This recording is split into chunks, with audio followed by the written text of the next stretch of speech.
Hello दोस्तों, ये आपका दोस्त फिर से आ गया है आपको वेक्टर्स का थर्ड पार्ट लेके। तो वेक्टर का सेकंड पार्ट में हम लोगों ने क्या किया था वो पहले हम लोग थोड़ा सा देख लेते हैं कि वेक्टर के सेकंड पार्ट में हमने क्या किया था। सेकंड पार्ट में हमने बस एडिशन सीखा था कि ट्रायंगल रूल में कैसे ऐड करते हैं, पैरेललोग्राम रूल में हम कैसे ऐड करते हैं। तो चलिए हम लोग देखते हैं, थोड़ा सा रिकैप करते हैं। जिन्होंने वीडियो नहीं देखा है वो आप सेकंड पार्ट वाला वीडियो जाके आप देख लो, डिस्क्रिप्शन में मैं डाल दूंगा। ओके, चलो तो हम लोग देखते हैं यहाँ पे फटाफट से कि हम लोगों ने कल सीखा क्या था। नेक्स्ट पुराने वीडियो में हमने सीखा क्या था। तो ट्रायंगल रूल में आपको रिकैप कर देता हूं। Suppose this is A vector and this is B vector, ऐसे। तो सबसे पहले इसको ट्रायंगल रूल से मुझे ऐड करना है, तो हम क्या कर रहे थे, इसका टेल, इसका हेड, इसका टेल, इसका हेड, ऐसे बस नोटेशन कर रहे थे फटाफट से। उसके बाद हम लोग क्या कर रहे थे, अगर हमें A vector plus B vector find करना था तो हम ए वेक्टर के हेड में बी वेक्टर का टेल ज्वाइन कर दे रहे थे, जस्ट ऐसे प्लेस कर दे रहे थे, ऐसे, है ना। सो ये हमारे रिजल्टेंट हो रहा था। Third side of the triangle जो है वो हमें क्या दे रहा था, रिजल्टेंट दे रहा था। ओके, ये हमारा ट्रायंगल रूल था। उसी तरह से हम पैरेललोग्राम रूल भी कल सीखे थे कि दो वेक्टर्स को हमें इस बार टेल से टेल रखना है। पिछली बार हम क्या कर रहे थे, एक के हेड में दूसरे का टेल रख लेते थे। यहाँ पे हमें क्या करना है, दो वेक्टर के टेल और टेल को ज्वाइन करना है। जैसे आपने टेल और टेल को ज्वाइन किया ना, आपको एक पैरेललोग्राम एज्यूम करना है कि एक पैरेललोग्राम बन रहा होगा, है ना। इसके पैरेलल में, इसके पैरेलल में ए। ओके, इसके बाद आपको डायगोनल यहां से खींचना है, जहां आपने टेल से टेल ज्वाइन किया था, ये डायगोनल आपको खींचना है, लाइक दिस।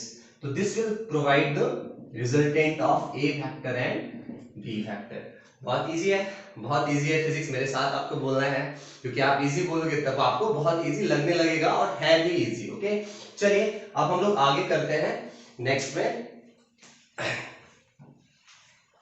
चलिए देखिए, नेक्स्ट स्टेप में हम लोग क्या करने वाले हैं। यहाँ पे आज की क्लास में हम लोग सबसे पहले जो टॉपिक करने वाले हैं वो करने वाले हैं एंगल बिटवीन टू वेक्टर्स। क्या करने वाले हैं हम लोग, करने वाले हैं एंगल बिटवीन टू वेक्टर्स। दो वेक्टर्स के बीच का हम एंगल समझने वाले हैं कि क्या होता है। तो देखिए यहाँ पे सपोज मान लीजिए ये रहा ए वेक्टर और ये रहा बी वेक्टर। दोनों को आप पैरेललोग्राम रूल में आप ऐड करते हो, तो कैसे आप ज्वाइन करते हो उनको, टेल से टेल ज्वाइन करते हो ना। तो आप जैसे उनको टेल से टेल ज्वाइन किया, ये जो छोटा एंगल आपको दिख रहा है ना, यहाँ आपको दो एंगल दिख रहा होगा, है ना। ये जो छोटा एंगल आपको दिख रहा है, इसी को हम बोलते हैं एंगल बिटवीन टू वेक्टर। ये पहला तरीका है। दूसरा तरीका क्या है, जैसे आप ट्रायंगल रूल में आप क्या करते थे कि एक के हेड में दूसरे का टेल रखते थे, तो मैं ऐसे रखूंगा, है ना, और इसको डॉटेड लाइन से आगे बढ़ा दो और देखो कि ये क्या है, थीटा है।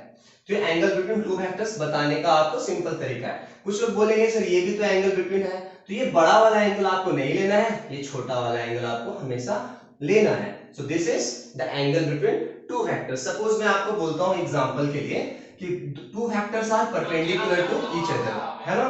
सो two vectors are perpendicular to each other अगर हैं तो लाइक ऐसे होगा, A vector and B vector ऐसे है, तो इनके बीच में एंगल मतलब क्या, ये देखो यहाँ पे 90 डिग्री। तो हमें समझ में आ गया दो वेक्टर्स के बीच में एंगल क्या है, 90 डिग्री है। और अगर मैं बोलता हूं दो वेक्टर्स के बीच में एंगल 0 डिग्री है, इसका मतलब है ए वेक्टर मैंने ऐसे बनाया, एक और वेक्टर मैं ऐसे बनाया बी वेक्टर, दोनों सेम डायरेक्शन में वेक्टर अगर हैं तो हम बोलेंगे उनके बीच का जो एंगल है थीटा जो है वो 0 डिग्री है। तो चलिए मेरे साथ आप लोग बताइए कि दो वेक्टर्स के बीच का जो एंगल है वो 180 डिग्री कब होगा, है ना। चलिए अभी करते हैं। तो मान लिया मैंने ए वेक्टर ऐसा है और एक और वेक्टर यहाँ पे ऐसा है, दिस इज बी वेक्टर। तो ये दो वेक्टर्स के बीच का एंगल देखो, आप देखो यहाँ पे 180 डिग्री। बोलोगे सर ये वाला भी तो 180 डिग्री है ना। तो दोनों समझ सकते हो आप कि ये भी 180 डिग्री है, ये भी 180 डिग्री है। ओके, चलो अब हम लोग आगे समझते हैं। तो इन दोनों वेक्टर्स को हम बोलते हैं पैरेलल वेक्टर्स और इनको हम बोलते हैं एंटी पैरेलल वेक्टर्स। क्यों इनको बोलते हैं parallel vectors, because they are parallel to each other. मतलब इनके बीच में एंगल 0 डिग्री है, इसलिए हम बोलते हैं इनको पैरेलल वेक्टर्स। और इनके बीच में जो एंगल है 180 डिग्री है, इसलिए इनको हम बोलते हैं एंटी पैरेलल वेक्टर्स। ओके, चलिए अब हम लोग आगे सीखने वाले हैं नेक्स्ट हम लोग, हमारा जो टॉपिक है वो है unit vector. Topic is unit vector. देखिए इस यूनिट वेक्टर को सबसे पहले हम समझते हैं कि क्या होता है ना। जैसा कि नाम है यूनिट, यूनिट का मतलब आपको पहले से पता है, बचपन से पता है, इसका मतलब होता है 1। एंड वेक्टर के बारे में आपको पता है, एक ऐसा चीज जिसका मैग्नीट्यूड और डायरेक्शन और रूल एक फॉलो करना होता है। तो मान लीजिए एक ऐसा वेक्टर है, सपोज मान लेते हैं एक ऐसा वेक्टर है ए वेक्टर जिसका मैग्नीट्यूड 1 है। तो हम बोलेंगे कि ए जो है वो है unit vector. It's very simple. कोई भी एक वेक्टर जिनका मैग्नीट्यूड 1 हो उनको हम बोलेंगे यूनिट वेक्टर, है ना। तो हम डेफिनेशन में क्या लिखेंगे, है ना, डेफिनेशन में बहुत ही सिंपली हम लोग लिखेंगे एक ऐसा वेक्टर, है ना, a vector having the magnitude 1 and having the direction in a particular direction, मतलब किसी पार्टिकुलर डायरेक्शन में उनका डायरेक्शन हो और उसका मैग्नीट्यूड जो हो 1 हो, यूनिट हो, इसलिए इसका नाम है यूनिट वेक्टर। ओके, अब देखो ध्यान से, मतलब यूनिट वेक्टर को हम लिखते कैसे हैं वो हम समझते हैं। सो हमने लिखा यहाँ पे ए वेक्टर, ऐसे लिखा ना, तो इस ए वेक्टर का अगर हम यूनिट वेक्टर लिखते हैं कि यूनिट वेक्टर हमें लिखना है, सो यूनिट वेक्टर कैसे होगा, ए वेक्टर हमने लिख दिया यहाँ पे और इसके ऊपर एक छोटा सा हमें कैप दे देना है, छोटा सा कैप दे देना है ना, ऐसे। तो हम बोलेंगे unit vector of A vector, है ना। उसी तरह से आप खुद सोचो, बी वेक्टर का हमें यूनिट वेक्टर लिखना है, तो आप खुद बताओ कि हम क्या लिखने वाले हैं। चलो बताओ आप लोग। एग्जैक्टली, हम लोग यहाँ पे क्या लिखेंगे, बी कैप लिखेंगे। ओके, उसी तरह से आप किसी का भी यूनिट फैक्टर आप समझ सकते हो, है ना। यूनिट फैक्टर का मतलब भी क्या होता है, बहुत ही सिंपल होता है कि जिसका मैग्नीट्यूड क्या हो, 1 हो। अगर मैं आपको बोलता हूं कि ये कैप जो यूनिट फैक्टर है इसका आप मैग्नीट्यूड बताओ, तो आप बोलोगे कितना, 1। बी कैप का मैग्नीट्यूड बताओ, आप क्या बोलोगे, 1। क्यों आप 1 बोल रहे हो, बिकॉज वो यूनिट वेक्टर है, यूनिट फैक्टर है, इसका मतलब क्या है, उसका मैग्नीट्यूड क्या होना चाहिए दोस्तों, 1 होना चाहिए, है ना। चलिए अब हम लोग सीखने जा रहे हैं कि अगर हम ए वेक्टर को लिखना चाहते हैं like this, suppose A vector को हम ऐसे लिखना चाहते हैं, ए वेक्टर इज इक्वल टू, तो हमें लिखना है इसका मैग्नीट्यूड और उसी डायरेक्शन में यूनिट वेक्टर। देखिए ध्यान से, मैं फिर से समझा रहा हूं आपको, किसी वेक्टर को आपको लिखना है अगर, तो आप लिखोगे A vector is equal to magnitude of A vector and into the unit vector of A vector, ऐसे लिखना है ना। तो अब आप देखो खुद समझ जाओगे, अगर मैं बोलूंगा तो आप बताओ, इस केस में आप बताओ कि ए कैप जो होगा, यूनिट वेक्टर जो होगा ए कैप, वो क्या होगा, आप क्या लिखोगे, A vector divided by its magnitude, है ना। ये आपको याद रखना है, बहुत इंपॉर्टेंट चीज आपको मैं बता रहा हूं यहाँ पे, है ना। क्या बता रहा हूं, किसी भी डायरेक्शन, किसी भी वेक्टर के डायरेक्शन में आपको यूनिट वेक्टर फाइंड करना है, तो उस वेक्टर को आपको डिवाइड करना पड़ेगा उसके मैग्नीट्यूड से, है ना। It's very simple. ये चीज अभी हम लोग थोड़ी देर में सीखेंगे कि कैसे हम फाइंड करेंगे, ये फॉर्मूला बस आपको याद रखना है कि यूनिट वेक्टर क्या होता है, एक ऐसा वेक्टर है जिनका मैग्नीट्यूड 1 होता है और उसका एक डायरेक्शन जो होता है किसी पार्टिकुलर डायरेक्शन में होता है। ओके, नोट कर लिया आप लोगों ने, वीडियो को पॉज करना है, आराम से नोट करना है और समझना है, और इस वीडियो को आप जितना चाहो उतना शेयर करो, अपने दोस्तों तक इसको पहुंचाओ, ताकि उनको भी एक अच्छा फिजिक्स उनको मिल सके, उनको भी लगे कि हाँ यार सही में फिजिक्स बहुत ही इजी है। ओके दोस्तों, चलो थैंक यू, हम लोग आगे बढ़ते हैं। चलो नाउ अभी हम लोग पढ़ने जा रहे हैं यूनिट वेक्टर, 3 डायरेक्शंस में हम लोग पढ़ने जा रहे हैं। हमें पता है छोटा सा चीज, एक होता है एक्स एक्सिस, एक होता है वाई एक्सिस और एक होता है जेड एक्सिस, होता है ना, 3 एक्सिस हमें पता है बचपन से, X axis, Y axis and Z axis. तो एक्स एक्सिस के डायरेक्शन में, मतलब पॉजिटिव एक्स एक्सिस के डायरेक्शन में जो हम यूनिट वेक्टर लेंगे उसको लेंगे हम आई कैप, और वाई एक्सिस के डायरेक्शन में जो हम यूनिट वेक्टर लेंगे उसको हम लेंगे जे कैप, और हम जेड डायरेक्शन में जो हम यूनिट वेक्टर लेंगे उसको हम लेंगे के कैप। ओके, बहुत सिंपल है, मैं फिर से रिपीट कर रहा हूं, आप ध्यान से सुनो, है ना। ये रहा ओरिजिन, ये रहा हमारा positive X axis. Positive X axis में कोई भी यूनिट वेक्टर अगर हमें लेना है तो हम लेंगे आई कैप, आई स्मॉल आई लिखना है, उसके ऊपर कैप देना है। कैप, कैप का मतलब ही होता है क्या, यूनिट वेक्टर होता है कैप का मतलब, है ना। सो अगर मैं आपसे बोलता हूं कि वाई एक्सिस में कोई आपको लेना है यूनिट वेक्टर, तो आप क्या लोगे, जे कैप, एंड जेड एक्सिस में लेना है तो आप बोलोगे के कैप। ओके, तो अब एक छोटा सा क्वेश्चन है मेरी तरफ से कि ये जो आई कैप है, इसका मैग्नीट्यूड बताओ, और ये जे कैप जो है इसका मैग्नीट्यूड बताओ, और इसका के कैप जो है वो उसका मैग्नीट्यूड बताओ।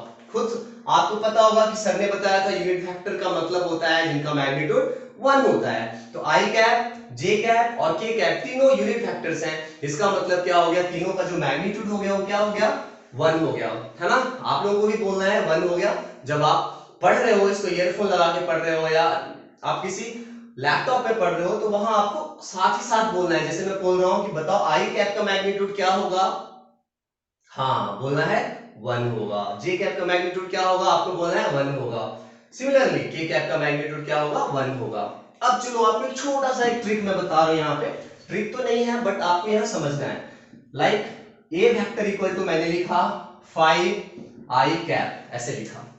अब इस वेक्टर को देख के आपको बताना है कि इस वेक्टर का मैग्नीट्यूड कितना है, किस वेक्टर का, ए वेक्टर का मैग्नीट्यूड कितना है, और आपको बताना है इस वेक्टर का डायरेक्शन कितना है। ओके, चलिए अभी हम लोग डिस्कस करते हैं।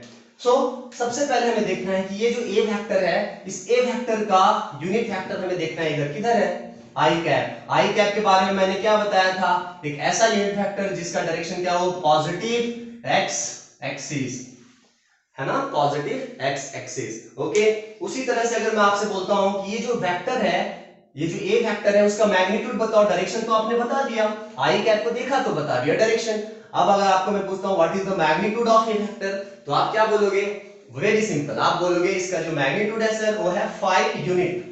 आप बोलोगे सर मैग्नीट्यूड जो है, मैं यहीं पे लिख दे रहा हूं, यहाँ पे A vector mod is equal to लिखेंगे 5 लिखेंगे। क्यों, अगर यहाँ पे माइनस होता, सपोज मान लेते हैं यहाँ माइनस होता, तब भी हम मैग्नीट्यूड क्या लिखते हैं, 5 लिखते हैं, बट डायरेक्शन क्या हो जाता दोस्तों, बताओ, आई कैप का डायरेक्शन हमें पता है कि positive direction of x axis होता है, तो माइनस आई कैप का डायरेक्शन क्या होगा, बताओ, किसी वेक्टर को माइनस से मल्टीप्लाई करते थे तो क्या होगा। हाँ, मैंने वेक्टर के फर्स्ट वीडियो में मैंने बताया है, अगर आप आंसर नहीं दे पा रहे हो उस वीडियो को आप जरूर देखो। ओके, चलो यहां हम देखते हैं। किसी भी वेक्टर को आप आई कैप से मल्टीप्लाई करते हो, है ना, तो उसका डायरेक्शन आपको समझ में आ जाता है कि positive X axis, but minus से आप मल्टीप्लाई करते हो तो मैग्नीट्यूड, अगर 5 पहले से मैंने लिखा है तो अभी भी 5 लिखूंगा, बिकॉज किसी भी वेक्टर का मैग्नीट्यूड जो होता है वो नेगेटिव नहीं हो सकता है, बिकॉज मैग्नीट्यूड का मतलब होता है लेंथ ऑफ द एरो, और लेंथ किसी भी वेक्टर का पॉजिटिव ही लेना है, हमें उसका नेगेटिव नहीं लेते हैं। It's very simple. So magnitude जो होगा वो क्या होगा, पॉजिटिव होगा हमेशा, चाहे इसके बाहर माइनस क्यों ना हो, लेकिन नेगेटिव साइन रहेगा तो उसका मतलब आपको समझना है कि आई कैप का डायरेक्शन हमें पता है, तो माइनस आई कैप का डायरेक्शन क्या होगा, in the negative direction of x axis, negative direction of x axis. Okay, बहुत इजी है यहाँ पे, है ना, बहुत इजी है, फिजिक्स हमारे मुंह से निकलते रहता है बार बार, आपके भी मुंह से निकलना चाहिए कि बहुत इजी है फिजिक्स। ओके, चलिए अब आगे हम देखते हैं। सपोज मैंने बोला, अब एक बोला मैं B vector is equal to, मैं बोला कि 3i cap, sorry 3j cap है, यहाँ पे 3j कैप, बी वेक्टर मैंने बोला कि 3j कैप है। अब अगर इस वेक्टर को मैं बोला इस वेक्टर का मैग्नीट्यूड बताइए आप, तो मैग्नीट्यूड तो सब लोग बता दिए होंगे, है ना, कितना है मैग्नीट्यूड, चलिए आप लोग बताइए, 3 यूनिट। बी फैक्टर का मैग्नीट्यूड कितना आपको दिख रहा है, 3 यूनिट दिख रहा है। एंड जे कैप के बारे में आपको कैसे पता चलेगा कि इसका डायरेक्शन क्या है, तो आप बोलोगे positive direction of Y axis, क्या बोलोगे, positive direction of Y axis आप बोलोगे, जे कैप मतलब positive direction of Y axis. लेकिन आप मैग्नीट्यूड क्या बोलोगे, बी वेक्टर का मैग्नीट्यूड आप क्या बोलोगे, 3 यूनिट हम लोग बोलेंगे। ओके, चलिए हम लोग आगे आते हैं नेक्स्ट। तो हमें समझ में आ गया कि यूनिट वेक्टर होता क्या है। अब अभी हम लोग समझने जा रहे हैं नेक्स्ट टॉपिक, हमारे यूनिट वेक्टर का टॉपिक खत्म हो गया है। अब नेक्स्ट टॉपिक में अभी हम लोग सीखने जा रहे हैं कि किसी भी वेक्टर को हम कंपोनेंट्स में हम कैसे लिखते हैं, मतलब उनको हम रिजॉल्व कैसे करते हैं, है ना। तो हम हमारा जो मेन अभी जो टॉपिक हमारा होने वाला है component of A vector. Okay, तो चलिए अभी हम लोग सीखने जा रहे हैं component of A vector. So the topic is component of A vector. चलिए तो आप लोग भी लिख दीजिए कंपोनेंट ऑफ ए वेक्टर, ठीक है। चलिए अब यहां हम लोग सीखते हैं कंपोनेंट ऑफ ए वेक्टर का मतलब क्या होता है। देखिए अब मैंने बना लिया सपोज ऐसे X axis Y axis and this is origin. अभी हम सिर्फ एक्स एक्सिस वाई एक्सिस से रिलेटेड ही बात कर रहे हैं, बिकॉज हमें जो वेक्टर ले रहे हैं वो एक्स वाई प्लेन में हम ले रहे हैं। ये जो प्लेन आपको दिख रहा है ना, एक्स एक्सिस और वाई एक्सिस के बीच का आपको ये जो प्लेन दिख रहा है ना, इसको हम बोलते हैं एक्स वाई प्लेन। उसी तरह से एक्स जेड प्लेन भी हो सकता है, वाई जेड प्लेन भी हो सकता है, बट हम अभी सिंपली हम क्या बोल रहे हैं, एक्स वाई प्लेन में। मान लीजिए यहाँ पे एक वेक्टर है, ए वेक्टर, है ना, और ये वेक्टर जो है मान लीजिए कि एक्स एक्स से कितना एंगल बना रहा है, थीटा एंगल बना रहा है। दो ही चीज आपका यहाँ पे दे रखा है, ए वेक्टर है। अब अगर मैं बोलूंगा ये जो वेक्टर है इसका मैग्नीट्यूड बताइए, तो आप बोलोगे ए वेक्टर का मॉड मैग्नीट्यूड हो गया, या सिंपली क्या लिखोगे आप, ए, ओनली ए, है ना, and this is angle theta, okay, this is angle theta. अब देखो ध्यान से आप लोग यहाँ पे कि x कंपोनेंट का मतलब क्या होगा और y कंपोनेंट का मतलब क्या होगा। अब देखो x कंपोनेंट का मतलब आपको सिंपल में समझा रहा हूं कि अगर आप इसके हेड से आप एक छोटा सा ऐसे ऐसे डॉटेड लाइन से परपेंडिकुलर ड्रॉप करते हो, है ना, तो ये x एक्सिस पे जहां टच किया ना, तो ये ओरिजिन से ये वाला जो होगा ना, ये जो लेंथ होगा इसी को हम बोलेंगे x कंपोनेंट, और ये जो होगा ना इसको हम बोलेंगे y component. It's very simple. तो ये हमें कैसे मिला कि हम हेड से क्या करेंगे, y एक्सिस पे परपेंडिकुलर ड्रॉप करेंगे। मैंने अभी क्या किया था, x कंपोनेंट फाइंड करने के लिए, या हेड से मैं x एक्सिस पे परपेंडिकुलर ड्रॉप किया था, तो ये जो था वो क्या था, हमारा x कंपोनेंट था, और ये जो था ये क्या है, हम y एक्सिस पे हम मींस अगर परपेंडिकुलर ड्रॉप करते हैं तो ये जो हमारा है इसको हम बोलेंगे y कंपोनेंट। x कंपोनेंट हम देखो कैसे लिखते हैं दोस्तों, a और यहाँ पे x, और यहाँ पे हम कैसे लिखते हैं, a एंड यहाँ पे y, a x यहाँ पे a y, है ना, इनको हम बोलेंगे x कंपोनेंट बोलेंगे, इसको हम बोलेंगे x कंपोनेंट, x कंपोनेंट, और ए वाई को हम क्या बोलने वाले हैं दोस्तों, y कंपोनेंट, है ना, ओके। अब ये x कंपोनेंट का वैल्यू कितना होगा, ये y कंपोनेंट का वैल्यू कितना होगा, वो हम थोड़ा समझते हैं कि x कंपोनेंट का वैल्यू कितना होगा, y कंपोनेंट का वैल्यू कितना होगा। तो देखिए दोस्तों आप लोग ध्यान से यहाँ पे, ये जो यहाँ पे आपको एक एरो दिख रहा है, जो वेक्टर दिख रहा है, इसका लेंथ आपको पता है, किसी वेक्टर का लेंथ का मतलब है उसका मैग्नीट्यूड, मतलब आपको पता है कि यहाँ पे इसका मैग्नीट्यूड क्या है, a है ना, उसका मैग्नीट्यूड आपको पता है कि a है ना। अब आपको क्या ध्यान देना है, देखो यहाँ पे दोस्तों आपको क्या ध्यान देना है, यहाँ आपको ध्यान देना है कि ये रहा हमारा हाइपोटेनस, ये रहा हमारा थीटा, तो ये हमारा बेस हो गया और ये क्या हो गया, परपेंडिकुलर हो गया, है ना। एक राइट एंगल ट्रायंगल आपको यहाँ साफ साफ दिख रहा है। अब इस राइट एंगल ट्रायंगल में आपको पता है ये और ये पता है, ये दिस इज ए वाई, जितना ये है उतना ही ये भी है। सो ये हमें फाइंड करना है कि ए एक्स कितना होगा। तो चलिए हम लोग फाइंड करते हैं ए एक्स कितना होगा, देखो ध्यान से, है ना, बहुत ही इजी है। तो अगर हम लोग यहाँ पे cos थीटा लगाते हैं, सपोज हम लोग एंगल लगा रहे हैं, suppose cos theta, so cos theta equal to हमें पता है ना कि क्या होता है, बेस बाय हाइपोटेनस। फिर से मैं रिपीट कर रहा हूं, जिनको cos थीटा के बारे में नहीं पता होता है, आपको अपना फंडामेंटल क्लियर करना है, बेसिक आपको अपना क्लियर करना है। ये सब फंडामेंटल चीजें अगर आपका एक बार क्लियर हो गया ना, तो आप जेईई नीट या जो जिस भी लेवल तक आपको जाना है आप जा सकते हो। लेकिन ये फंडामेंटल आपका क्लियर नहीं हुआ, आप चाहोगे एक बार में एडवांस पढ़ना, तो यह पॉसिबल नहीं है। ओके, तो फिर से हम बता रहे हैं cos थीटा इक्वल टू, अगर मैं लिखता हूं यहाँ पे, सो cos थीटा इक्वल टू क्या लिखेंगे, बेस बाय हाइपोटेनस। बेस कितना है यहाँ पे, ax, एंड हाइपोटेनस यहाँ पे कितना है, a लेंथ, इसका वेक्टर का लेंथ a। तो हमें क्या चाहिए था, हम किस चीज के लिए तड़प रहे थे, है ना, तड़प रहे थे इन द सेंस कि हम क्या फाइंड कर रहे थे, है ना। हम बच्चों को यही पढ़ाते हैं कि तड़प रहे थे, वो बच्चे हंसते भी हैं, आप लोग भी हंसो। हम ax निकालने के लिए तड़प रहे थे। नाउ हमारा ax जो है वो मिल गया, ax इज इक्वल टू, ये ऐसे क्रॉस मल्टीप्लाई हम कर देंगे तो क्या हो जाएगा, a cos थीटा। देखिए ध्यान से, सो आपको मिल गया यहाँ पे ax is equal to a cos theta. It's very simple, है ना, इट्स वेरी सिंपल, नहीं बोलना है, बहुत इजी है फिजिक्स। ओके, नाउ सिमिलरली अगर मैं आपको बोलता हूं यहाँ पे दोस्तों कि आप बताओ यहाँ पे कि आप साइन थीटा अगर लगाते हो, यहाँ पे क्या लगाते हो, साइन थीटा। तो साइन थीटा जब लगाते हो तो कैसे लगाएंगे हम लोग साइन थीटा, खुद सोचो आप। cos थीटा जब आप लगाए तो आपको x मिल गया, तो साइन थीटा लगाओगे तो आपको क्या मिलेगा, बोलिए। देखो यहाँ पे, तो साइन थीटा इक्वल टू आप क्या लिखोगे, परपेंडिकुलर बाय हाइपोटेनस, है ना। परपेंडिकुलर यहाँ पे देखो क्या है, इसको हम लिख रहे हैं A Y, Y component, and hypotenuse क्या है यहाँ पे, magnitude of A vector. So यहाँ पे फिर से अगर हम लिखते हैं ए वाई, बिकॉज हमें ए वाई चाहिए ना, सो ए वाई इक्वल टू हम लिखेंगे क्रॉस मल्टीप्लाई में फिर कर दे रहा हूं, तो क्या हो जा रहा है, ए साइन थीटा। देखिए ध्यान से यहाँ पे, सो हमें एक्स कंपोनेंट भी मिल गया, हमें x कंपोनेंट भी यहां देखो मिल गया। हमें x कंपोनेंट क्या मिला दोस्तों, ax is equal to a cos theta, and y component हमें क्या मिला दोस्तों, a sin theta. It's very simple, है ना। फिर से वेरी सिंपल निकल रहा है, बहुत इजी है फिजिक्स, आपको यहाँ पे दिख रहा होगा x equal to A cos theta and A Y equal to A sine theta. इसका मतलब हमें x कंपोनेंट भी मिल गया और y कंपोनेंट भी मिल गया, है ना। अब ध्यान से देखो हमें कि अब हम एक चाहते हैं, कैसा रिलेशन चाहते हैं कि जो a में x में और a y में हो, magnitude of A factor ax और ay के बीच में क्या रिलेशन है उसके बारे में हम समझना चाहते हैं थोड़ा सा। चलिए समझते हैं।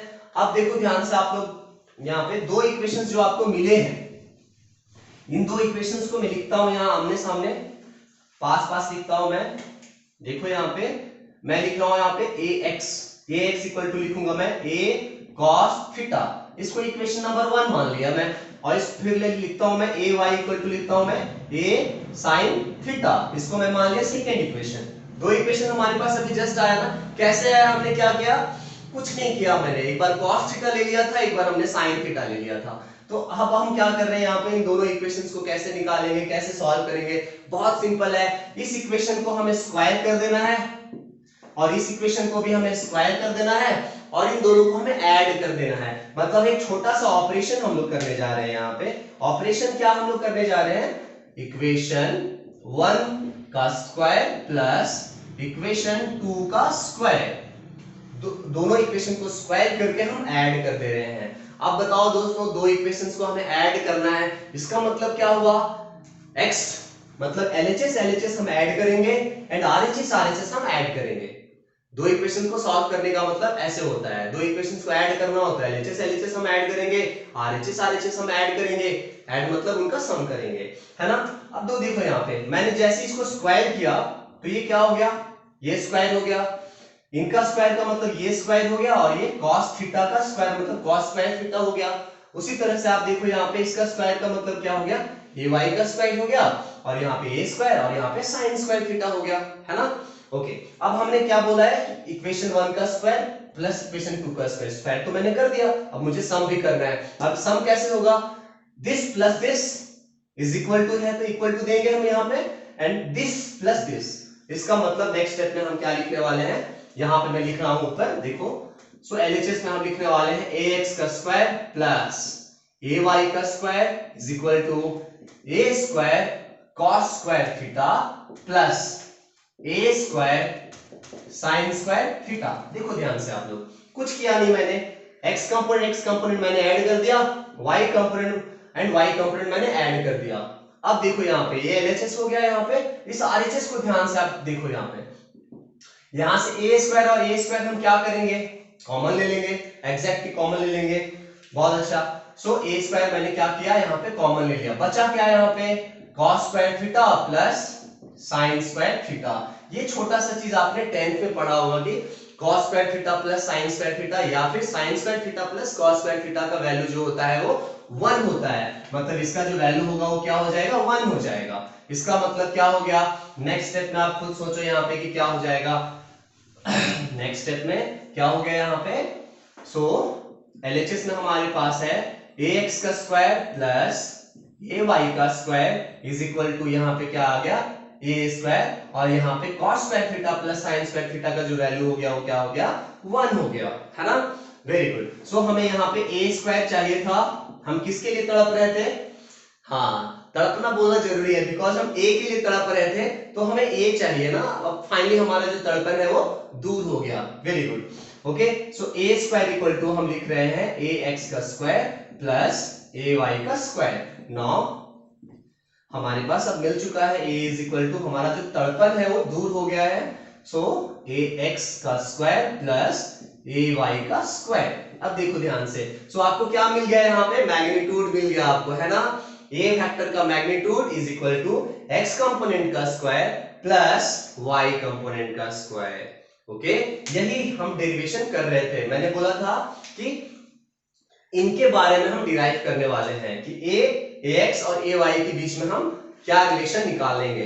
ये पहला रिलेशन हो गया कि अगर हमें x कंपोनेंट और y कंपोनेंट पता है तो हम a फैक्टर का मैग्नीट्यूड निकाल लेंगे।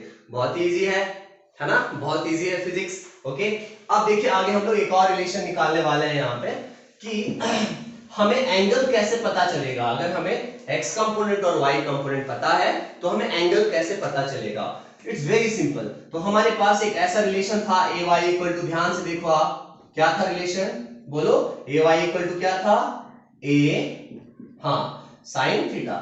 वेरी गुड, आप लोग साथ साथ बोल रहे हो, बहुत अच्छा लग रहा है। Now A X is equal to क्या था, बोलो बोलो, हाँ वेरी गुड, सही बोल रहे हो आप लोग, ए कॉस थीटा ऐसे था। अब ये इक्वेशन नंबर 1 मान लो, इस इक्वेशन को 2 मान लो। इस बार हम क्या करने वाले हैं, इक्वेशन 1 को हमने क्या करना है, इक्वेशन 2 से क्या कर देना है, डिवाइड कर देना है। इक्वेशन 1 को हमने इक्वेशन 2 से डिवाइड कर देना है। तो इक्वेशंस कैसे ऐड करते हैं हम लोग को पता है ना, कि LHS LHS हमें ऐड करना है, RHS RHS हमें ऐड करना है। उसी तरह से डिवीजन भी LHS LHS करना है, RHS RHS करना है यहाँ पे। तो डिवीजन यहाँ पे मैं कर रहा हूँ, आप देखो ध्यान से। सो इसको मैं यहाँ डिवाइड कर दिया, ऐसे यहाँ डिवाइड कर दिया और यहाँ ऐसे डिवाइड कर दिया। अब यहाँ जैसे मैंने ऐसे डिवाइड किया, ये a और ये क्या हो गया, कैंसिल हो गया। Sine theta divide by cos theta क्या होता है बताओ, हाँ tan थीटा होता है। सो हमें RHS में क्या मिला, tan थीटा, और LHS में क्या मिला हमें, ay बाय ax मिला। सो हमारे पास अभी क्या रिलेशन हो गया, यहाँ पे देखो हमारे पास रिलेशन हो गया, tan theta is equal to y component divided by x component, ऐसे हो गया ना। Now theta is equal to क्या हो जाएगा, tan inverse of y component by x component. देखो यहां पे हम लोग क्या कर रहे हैं, ये है ना, फिर से मैं कर रहा हूं यहाँ पे। सो थीटा हमें चाहिए था, थीटा के लिए हम तड़प रहे थे, एग्जैक्टली आपके दिमाग में भी यही चल रहा होगा। तो थीटा इक्वल टू हो गया यहाँ पे tan इनवर्स ऑफ, ये y कंपोनेंट है हमारा और ये हमारा x कंपोनेंट है, y component divided by x component. Okay ठीक है दोस्तों, तो हमारे पास अभी दो चीज मिल गया, हमें एक और मिल गया, a equal to root over of x component square plus y component square. ये दो चीज हमने यहाँ पे सीखा अभी, और ये दोनों चीज हमारा बहुत ही इंपॉर्टेंट है ना। इससे रिलेटेड हम लोग क्वेश्चंस करेंगे। हम लोग क्या कर रहे हैं अभी, हम लोग सिर्फ कॉन्सेप्ट सीख रहे हैं दोस्तों, और इन कॉन्सेप्ट सीखने के बाद जैसे ही हमारा वेक्टर चैप्टर कंप्लीट हो जाएगा, मैं स्पेशल 2 बड़े बड़े क्लासेस करूंगा जिसमें सिर्फ हम लोग क्वेश्चंस करेंगे, पूरे वेक्टर से हम लोग क्वेश्चंस करेंगे। ओके, तो आप लोग ऐसा मत सोचना कि क्वेश्चंस नहीं करवा रहा है आपका दोस्त, है ना। आपका दोस्त आपको इतना क्वेश्चंस करवाएगा कि आप बोलोगे कि सर, सॉरी सर बोल रहा हूँ, दोस्त बहुत हो गया, है ना।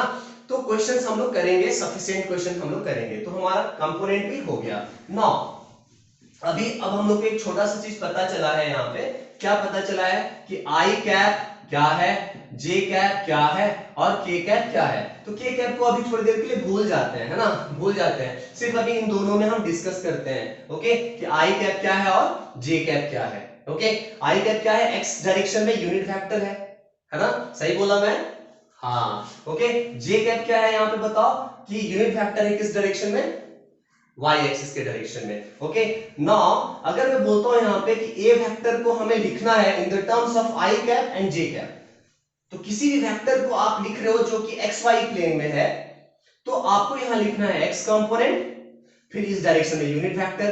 तो x कंपोनेंट में यूनिट वेक्टर क्या लिखते हैं हम, i cap plus y component into यहां में लिखना है j कैप। किस y कंपोनेंट तो y डायरेक्शन का यहां कंपोनेंट है, तो यहां लिख देंगे j कैप। तो किसी भी वेक्टर को हम ऐसे लिखेंगे, देखो ax i cap plus ay j cap. For example मैं एक सिंपल सा एग्जांपल दे रहा हूं, a वेक्टर इक्वल टू मान लो ऐसा है 5i cap minus 3j cap, ऐसे है, ठीक है। a vector is equal to है 5i cap minus 3j cap. तो अगर आपसे कोई पूछता है कि भाई ये बताओ कि x कंपोनेंट कितना है, तो आप क्या बोलोगे, देखो 5 बोलोगे, है ना, वेरी गुड। तो हम सबसे पहले यहां लिख देंगे x component is equal to 5। उसी तरह से बताओ यहां मैं अगर मैं पूछूंगा y कंपोनेंट क्या है, तो आप क्या बोलोगे, y कंपोनेंट इक्वल टू हम क्या बोलेंगे 3, है ना, 3 बोलेंगे कि नहीं बोलेंगे, हाँ। अगर आप 3 यहां बोल रहे हो तो ये आपका जो है वो रॉन्ग हो जाएगा, है ना, बिकॉज y कंपोनेंट जो है यहाँ पे क्या है 3 नहीं है, ये है -3 है, एग्जैक्टली -3 है। तो हम लोग यहाँ बोलेंगे ये y component is equal to -3 हो गया। अब एक छोटा सा चीज अभी हम लोग डिस्कस करने वाले हैं कि a वेक्टर जो है इसका मैग्नीट्यूड हम कैसे निकालेंगे। तो अभी जस्ट हमने फॉर्मूला पढ़ा था कि किसी भी वेक्टर का मैग्नीट्यूड मतलब x कंपोनेंट का स्क्वायर प्लस y कंपोनेंट का स्क्वायर। तो यहाँ पे इस क्वेश्चन के लिए हम निकालते हैं तो क्या आएगा बताइए आप लोग, x कंपोनेंट का स्क्वायर का मतलब हो गया 5 का स्क्वायर प्लस -3 का स्क्वायर। सो आपको क्या मिला, रूट ओवर ऑफ 5 का स्क्वायर मतलब 25 एंड -3 का स्क्वायर मतलब 9 हो गया। यहाँ पे आप ऐड कर लो, रूट ओवर जो भी आएगा है ना, कितना आ जाएगा यहाँ पे, रूट ओवर ऑफ 34। आप इसको ऐसे छोड़ दो, कोई प्रॉब्लम नहीं है। सो आपका मैग्नीट्यूड आ गया रूट ओवर ऑफ 34। अगर मैं आपसे पूछूंगा कि डायरेक्शन बताओ, तो डायरेक्शन के लिए हम लोग क्या लिखते हैं, tan थीटा। tan थीटा हम कैसे लिखते हैं, y component by x component. अब बताइए आपको y कंपोनेंट यहाँ पता है कि -3 है और x कंपोनेंट आपको पता है कि क्या है ना। तो आप यहाँ डायरेक्शन जब बताओगे तो बताओगे theta is equal to, tan को आप उधर ले जाते हो तो tan इनवर्स हो जाता है, तो tan इनवर्स इक्वल टू लिखेंगे -3/5। देखो आपने दोनों चीज कर लिया, एक छोटा सा मैंने क्वेश्चंस भी दे दिया है ना। इस क्वेश्चन को देने का फायदा हो गया कि आप रिलेट कर पाओगे कि जो हमने सीखा वो सही में मेरे से बन रहा है या नहीं बन रहा है। ओके दोस्तों, तो मुझे लगता है आप बहुत एंजॉय किए हैं इस वीडियो को, है ना।